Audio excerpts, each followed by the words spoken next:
ദേവാമൃതം. ദേവാമൃതത്തിൽ ഇനി ജ്യോതിഷ പങ്ക്തി. ദേവാമൃതം. ഇന്ന് 1192 ആണ്ട് ധനുമാസം 22-ാം തീയതി, അതായത് 2017 ജനുവരി മാസം 6-ാം തീയതി. ഇന്ന് വെള്ളിയാഴ്ചയാണ്. നക്ഷത്രം 22 നാഴിക രേവതിയും ബാക്കി അശ്വതിയുമാണ്.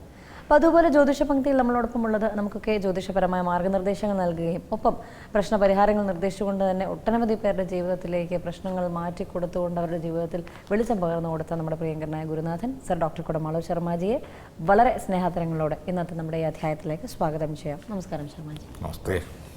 ഇന്നത്തെ കത്തിലേക്ക് ശ്രീമാൻ ഡോക്ടർ ശർമാജി ഡൽഹിയിൽ നിന്നും പൂർണിമ എഴുതുന്നു. എൻ്റെ വിവാഹം കഴിഞ്ഞിട്ട് 5 വർഷമായി. ഒരു കുട്ടിയുണ്ട്. കഴിഞ്ഞ 2 വർഷമായി കുടുംബജീവിതത്തിൽ അസ്വസ്ഥതകളാണ്. ഭർത്താവിൻ്റെ ക്യാരക്ടർ ആയി ഒരു തരത്തിലും അഡ്ജസ്റ്റ് ചെയ്യാൻ പറ്റുന്നില്ല. ഇപ്പോൾ എന്നെ സംശയവും അതേ തുടർന്ന് വഴക്കുമാണ്. ജോലിക്കും പോകില്ല. ഭർത്താവിൻ്റെ ഈ മാനസികാവസ്ഥ മാറി നല്ലൊരു കുടുംബജീവിതം ഉണ്ടാകാൻ എന്ത് ചെയ്യണം? ഞങ്ങളുടെ ഗ്രഹനില ചേർക്കുന്നു. മകം, പൂരം, ഉത്രത്തിൻ്റെ ആദ്യത്തെ 15 നാഴിക ചേരുന്ന 2 നക്ഷത്രം അടങ്ങുന്നതാണ് ചിങ്ങക്കൂറ അല്ലെങ്കിൽ ചിങ്ങരാശി.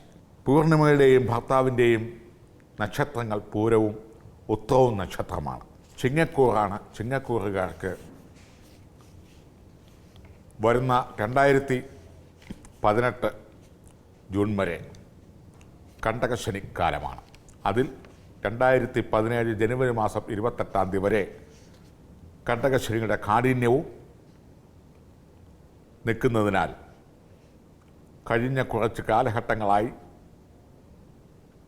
ദാമ്പത്യപരമായ കലഹമോ വിരഹമോ വേർപാടോ അസംതൃപ്ത അശാസ്ത്രീയ അപ്രിയ ദുഃഖങ്ങളോ രഹസ്യ ദുഃഖങ്ങളോ കൊണ്ട് സങ്കീർണമായ ഒരു ദുരിതാനുഭവങ്ങൾ ആയിരുന്നു എന്നും ചിലർക്ക് അത് 1 വർഷം കൂടി അത് കണ്ടിന്യൂ ചെയ്യാനുള്ള കാലഘട്ടങ്ങളും ചിലർക്ക് ജനുവരി മാസം 28-ാം തീയതിയോടുകൂടി തന്നെ ഈ ക്ലേശാനുഭവങ്ങളിൽ നിന്നും മുക്തി ലഭിക്കുന്നതിനോ അല്ലെങ്കിൽ അതിന് ശക്തമായ പരിഹാരങ്ങൾ കണ്ടെത്തുന്നതിനോ അയവ് വരുന്നതിനോ ഇടയാകുന്നതും ധനസ്ഥാനത്തേക്ക് വ്യാഴഗ്രഹം ആഗസ്റ്റ് 11 മുതൽ പ്രവേശിച്ചതിനാൽ രക്ഷാമാർഗങ്ങൾ തേടിയെത്തുവാനുള്ള യോഗങ്ങളും ചിലർക്ക് രോഗാവസ്ഥകളിൽ നിന്നും ചിലർക്ക് കടാവസ്ഥകളിൽ നിന്നും ചിലർക്ക് തൊഴിൽ ക്ലേശങ്ങളിൽ നിന്നും ദമ്പതികൾക്ക് ദാമ്പത്യ ദുഃഖങ്ങളിൽ നിന്നും ഒക്കെ ഒരു മോചനം ഉണ്ടാകുവാനുള്ള ഒരു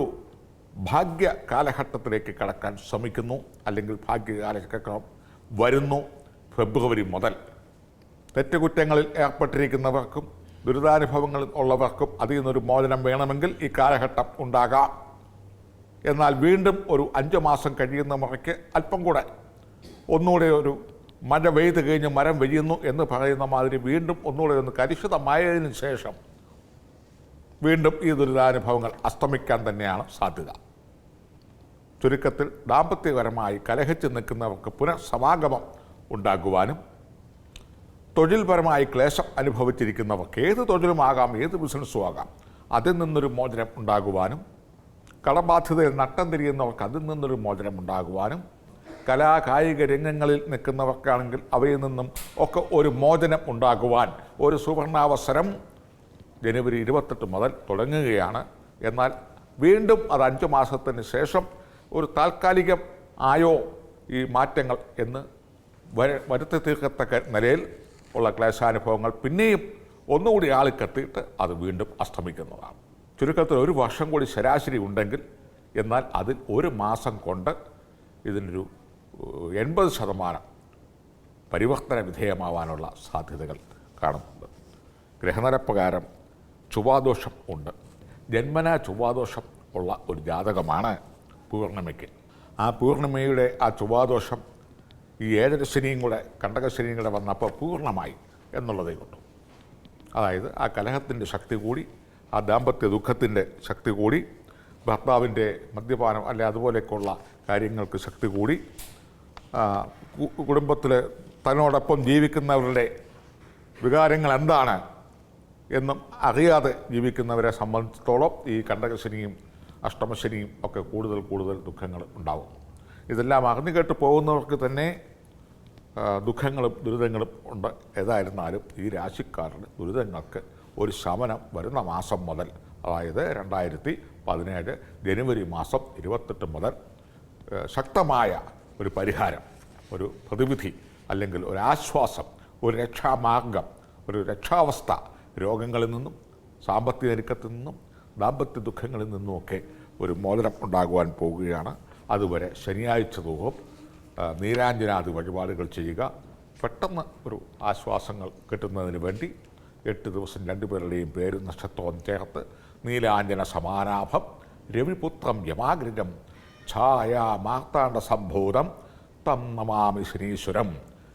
അതിവിശേഷമായ ഈ ശനിസ്തോത്രങ്ങളെ കൊണ്ട് ഗന്ധ പുഷ്പ ധൂപദീപ ജലാന്തം ശനിപൂജാദികളോ ശനിഹോമാദികളോ ചെയ്ത് ശാശ്വത പരിഹാരം നേടേണ്ടതാണ്. അതുപോലെ ചൊവ്വാദോഷത്തിന് ധരുണീ ഗർഭസംഭൂതം വിത്തിൽ കാഞ്ചന സന്നിഭം കുമാരം ശക്തി ഹസ്തഞ്ച മംഗളം പ്രണമാമ്യഹം എന്നിത്യാദികളാൽ തുടങ്ങുന്ന ചൊവ്വാസ്തോത്രം കൊണ്ട് ചൊവ്വാഴ്ച ദിവസം ഭഗവതി ക്ഷേത്രത്തിൽ പുഷ്പാർച്ചനകളോ രക്തപുഷ്പാഞ്ജലികളോ ഒക്കെ ചെയ്തു വരികയും നാരങ്ങാവിളക്ക് മുതലായവ കത്തിച്ച് പ്രാർത്ഥിക്കുകയും ചൊവ്വാഴ്ചയും ശനിയാഴ്ചയും ദിവസം പൂർണ്ണിമയും ഭർത്താവും ശരാശരി കഴിവതും സസ്യാഹാരാദികളൊക്കെ ആക്കി കഴിവതും ഒരിക്കലൊക്കെ എടുത്ത് പുണ്യപ്രവർത്തനങ്ങളോ അല്ലെങ്കിൽ മതപരവും ആധ്യാത്മികപരവുമായ ഈ പ്രതിവിധികളൊക്കെ ചെയ്ത് മുന്നോട്ട് പോകുന്നത് നല്ലതാണ്.